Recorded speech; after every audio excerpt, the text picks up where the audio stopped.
Israeli खुफिया agency अपनी ताकतों के लिए पूरी दुनिया में मशहूर है। इजराइल की खुफिया एजेंसी मोसाद के ऑपरेशन के कई किस्से दुनिया भर में मशहूर हैं। इन्हीं में से एक है ऑपरेशन थंडरबोल्ट, जिसमें इजराइल ने अपने देश से हज़ारों किलोमीटर दूर स्थित एक शत्रु देश से अपने नागरिकों को सुरक्षित छुड़वाकर अपनी ताकत का लोहा मनवा दिया था। नमस्कार, आप देख रहे हैं यूएसडी न्यूज़ और आपके साथ मैं हूं शिवांशु चौधरी।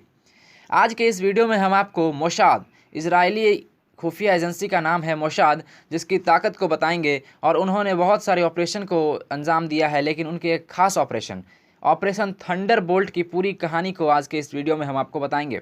तो चलिए शुरू करते हैं। तारीख 27 जून 1976। जगह इजराइल की राजधानी तेल अवीव का बेन गुरियन इंटरनेशनल एयरपोर्ट।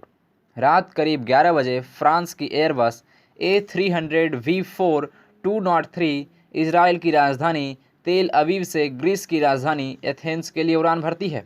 इस फ्लाइट में 246 यात्रियों के साथ 12 क्रू मेंबर थे, लेकिन इन्हें यह नहीं पता था कि वे एक बड़ी मुसीबत में फंसने जा रहे हैं।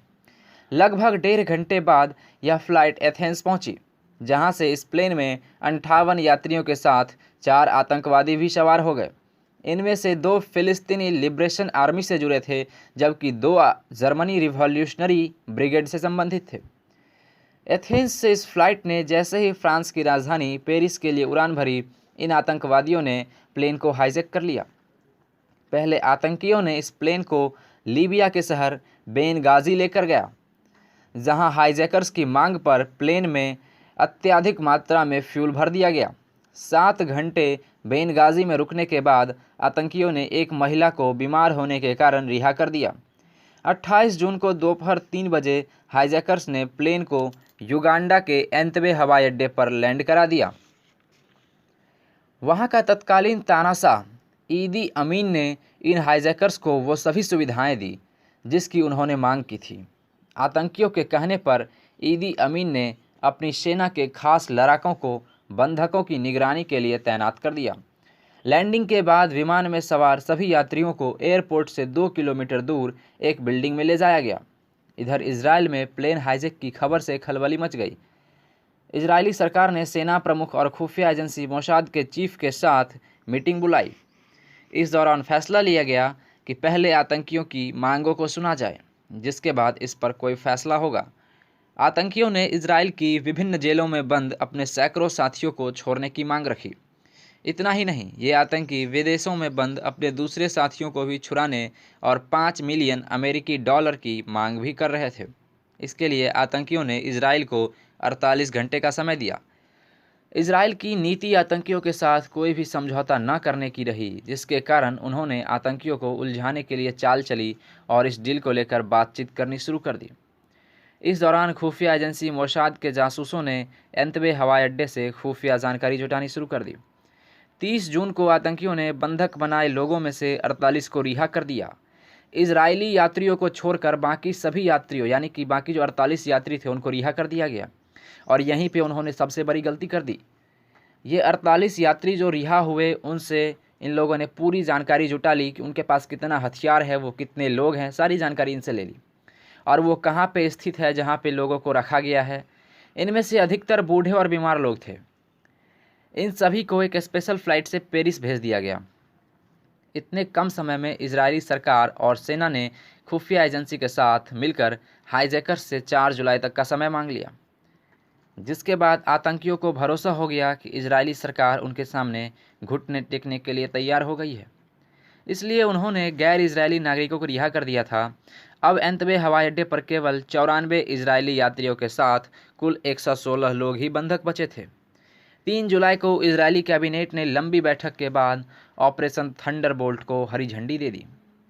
इस दौरान मोसाद ने गैर इजरायली बंधकों से कई महत्वपूर्ण जानकारी जुटा ली, हमने आपको पहले ही बता दिया, जिससे इजराइल के पास आतंकियों की तादाद और उनके हथियारों की जानकारी मिल गई। इसके अलावा मोसाद को यह पता लगा कि एंतबे एयरपोर्ट के इस टर्मिनल को और इस एंतबे एयरपोर्ट को पूरा डिज़ाइन करने वाली और पूरा बनाने वाली कंपनी इजराइल की ही थी, जिससे ब्लूप्रिंट लेकर इस मिशन में शामिल कमांडो को बिल्डिंग के नक्शे के बारे में समझा दिया गया। 3 जुलाई को हुई इजराइल से 100 कमांडो की टीम 130 सुपर हरकुलिस विमानों से युगांडा के एंतबे एयरपोर्ट के लिए उड़ान भरी। इन विमानों में उन्होंने काले मर्सिडीज कारों के एक दस्ते भी लोड कर लिए। उस समय युगांडा का तानाशाह ईदी अमीन काले रंग का मर्सिडीज कारों से ही चलता था, इसलिए आतंकियों और युगांडा की सेना को भ्रम में डालने के लिए इजराइल ने यह चाल चली थी। इन विमानों के साथ 2 बोइंग 707 विमान भी थे, जिसमें से एक में मेडिकल टीम थी जबकि दूसरे में यात्रियों को वापस लाया जाना था। जैसे ही ये विमान रात को एंतबे हवाई अड्डे पर उतरे, काले मर्सिडीज़ों का काफिला तेजी से टर्मिनल बिल्डिंग की ओर बढ़ चला, लेकिन उन्हें यह पता नहीं था कि ईदी अमीन उस समय युगांडा में नहीं था। ऐसे में इजराइल की पोल खुल गई, लेकिन बिल्डिंग की पूरी जानकारी होने के कारण कमांडो तेजी से बंधकों के पास पहुंचे और हिब्रू भाषा में चिल्लाए, लेट जाओ। उन्होंने अपने सभी नागरिकों को कहा, लेट जाओ। इस कार्रवाई में सभी 7 अपहरणकर्ता और युगांडा सेना के लगभग 50 जवान भी मारे गए, जबकि इजराइल के 3 बंधकों की मौत हुई। आते समय इजरायली कमांडो ने एयरपोर्ट पर खड़े युगांडा के सभी फाइटर प्लेन को उड़ा दिया। फाइटर प्लेन को उड़ाने के पीछे एक ही कारण था, क्योंकि ये जितने भी इजरायली सेना थे, जो मसूद के जो मोसाद के जो भी सेना थे, जो भी एजेंट थे, सभी लोग जो गए थे वो एक नॉर्मल प्लेन था, वो एक यात्री का प्लेन था जो कि ज़्यादा स्पीड से नहीं चलता है। और यहाँ पे एयरपोर्ट पे जो युगांडा के एयरपोर्ट पे जो खड़ा था, सारे के सारे फाइटर प्लेन थे। अगर वो इस प्लेन से इनका पीछा करना शुरू करते तो इनका काम रास्ते में ख़त्म कर देते, इसलिए इन्होंने सबसे पहले बम से पूरे फाइटर प्लेन को उड़ाया।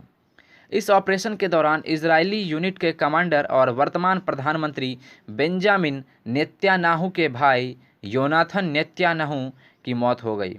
दूसरे देश में इस सफल ऑपरेशन के बाद मोसाद और इजरायली फ़ौज की जमकर तारीफ हुई।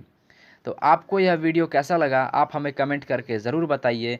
और अगर आपको यह वीडियो अच्छा लगा तो आप इसे एक लाइक कर दें, क्योंकि आपका एक लाइक हमें मोटिवेट करता है एक नया वीडियो बनाने के लिए। और अगर आप चैनल पर नए हैं तो आप इसे सब्सक्राइब कर लें, ताकि आने वाले समय में आपको हमारे हर नए वीडियो का नोटिफिकेशन मिलता रहे। धन्यवाद।